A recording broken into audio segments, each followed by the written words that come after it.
This is Optimal Health Daily, episode 1721, The Power of Focus, and Flows, the tool you need for active recovery, both by Eric Lea of ericlea.com, and I'm Dr. Neil, your host and narrator.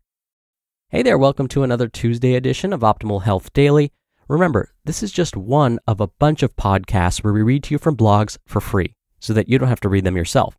Except on Fridays, that's where I answer your questions.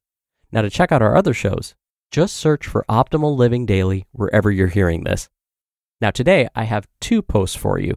I do that when the posts are a little bit shorter.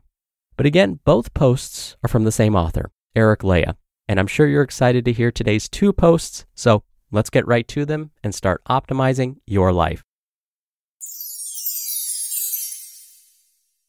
The Power of Focus by Eric Lea of ericlea.com. All right, so we've all been told, or have told ourselves, to focus during our workouts or lifts.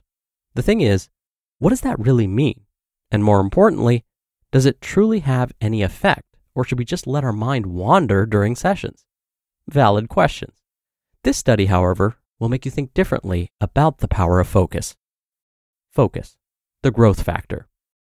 In 2009, researchers set out to discover the impact of attentional focus on a group of individuals who didn't regularly work out.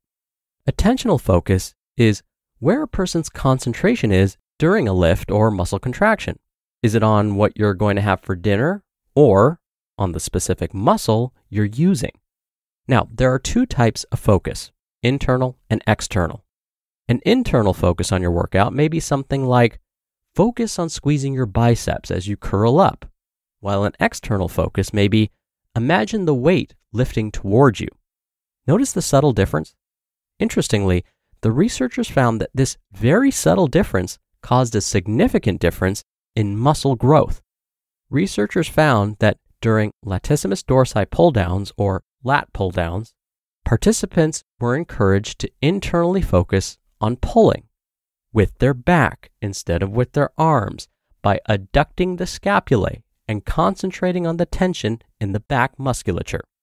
The result of this concentration was a 20% increase in muscle activity in their lats, simply by focusing on them. Other studies have shown similar results, specifically one involving 2 groups of men who were training 3 times per week and were doing the same exercises, barbell curls and leg extensions. Researchers told one group to squeeze the muscle during each rep, while the other were told to get that weight up. The result? Those who were told to focus on squeezing their muscle saw a 12% increase in the size of their biceps, almost double the group who were told to simply get the weight up.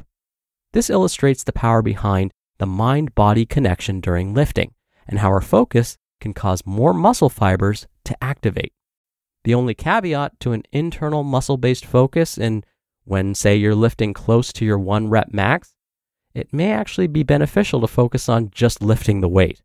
However, we're not 1 rep maxing every day, at least we shouldn't be, so we want to focus with the intent of building and maintaining form.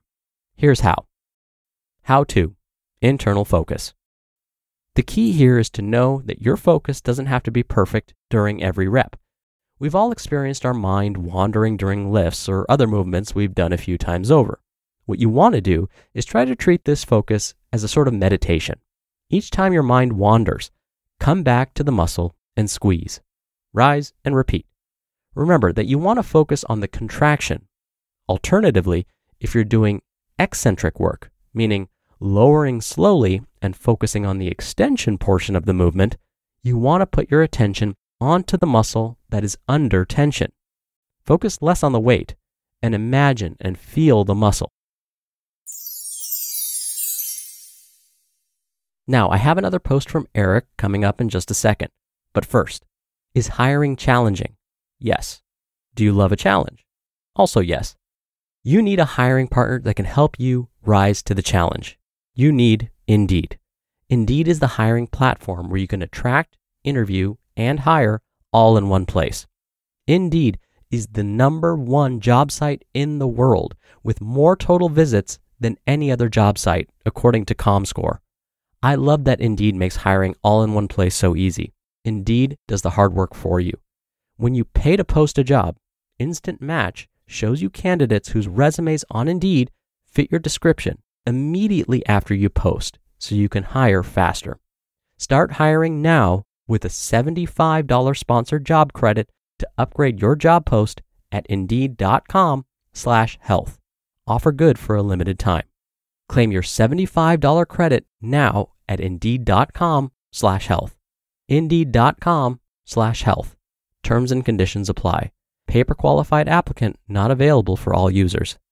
Need to hire? You need Indeed. Flows, the tool you need for active recovery, by Eric Lea of ericlea.com. If you've been here for a bit, you've likely done some type of flow with me, or tried out animal or primal flows on your own. These types of movements are amazing for strengthening muscles we didn't even know we had, as well as for giving us a creative and flexibility boost.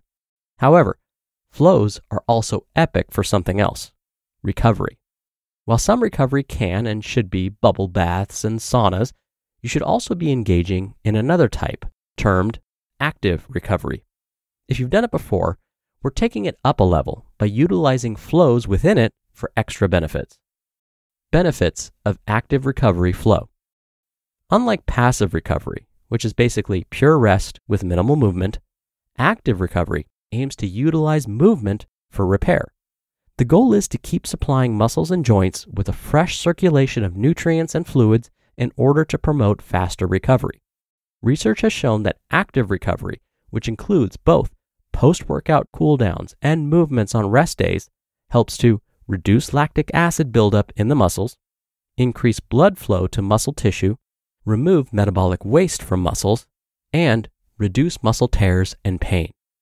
With flows, we're taking active recovery to new heights by adding in movements that also simultaneously increase flexibility and mobility. If you've ever used yoga as an active recovery tool, flows are slightly similar in concept, minus the poses, yet still offer enough muscle utilization to flush lactic acid. This is one of the most important aspects of active recovery, since lactic acid buildup is one of the major causes of stiffness and post-session muscle soreness. This combination of mobility work and lactic acid flushing can not only reduce soreness in the future, but also help extend your range and even increase performance. Flows, which are likened to animal or primal movements, naturally move your joints and tissues through new ranges of motion.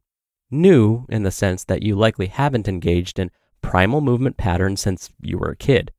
These movements help loosen and open up tight joints, tendons, and muscles, which can increase your ability to extend and rotate. This not only benefits recovery since you get more nutrient and oxygen flow into these areas, but also performance. When we have a deeper and wider range, we can engage more muscle fibers, which can result in more gains. An easy way to think about this is to think about a squat. If you have tight hips due to little mobility training or soreness from not regularly doing active recovery work, you won't be able to sink as deeply into a squat as someone who has flexible hips. Someone who has flexible hips can sink deeper and easier into a heavy squat, which can engage more muscle fibers, which, in the longer run, can equal more strength. Flows, both for active recovery and workouts, also help increase full body coordination and balance, which benefits every aspect of your life, from handling heavy asymmetrical weight to carrying tons of groceries. One-trip grocery hauls become a breeze. How to use active recovery flows. Technically, there isn't a limit to how many active recovery flows you should do a week. However, it's going to be beneficial to get in a session after each of your workouts, since this obviously introduces increased circulation and mobility when you need it. I would also advise to try and get in one active recovery day per week if you're taking a day or days off. This can be both a flow and or something like walking, hiking, or swimming. The power of this to help keep stiffness at bay is pretty remarkable, so give it a try. The bottom line: active recovery flows have epic benefits, including reducing lactic acid buildup in the muscles, increasing blood flow to muscle tissue, removing metabolic waste from muscles, reducing muscle tears and pain, and increasing mobility and flexibility. You just listened to the posts titled The Power of Focus and Flows, the tool you need for active recovery, both by Eric Lea of ericlea.com. Dr. Neal here for my commentary. Going back to the first blog on the power of focus, Arnold Schwarzenegger was a huge believer in making each resistance training movement perfect. He would talk about how, when performing a movement, to think carefully about what you're doing. He would say to imagine your muscles getting bigger with each repetition. At the time, there really wasn't any research to back up this claim. I don't think Arnold even mentioned the importance of the mind-body connection and how it all relates. So at the time, I just brushed this advice off as anecdotal and didn't really think much of it. But now that there's actual research to support this advice, we can definitely take this advice more seriously and actually implement it, and we might achieve better gains by doing so.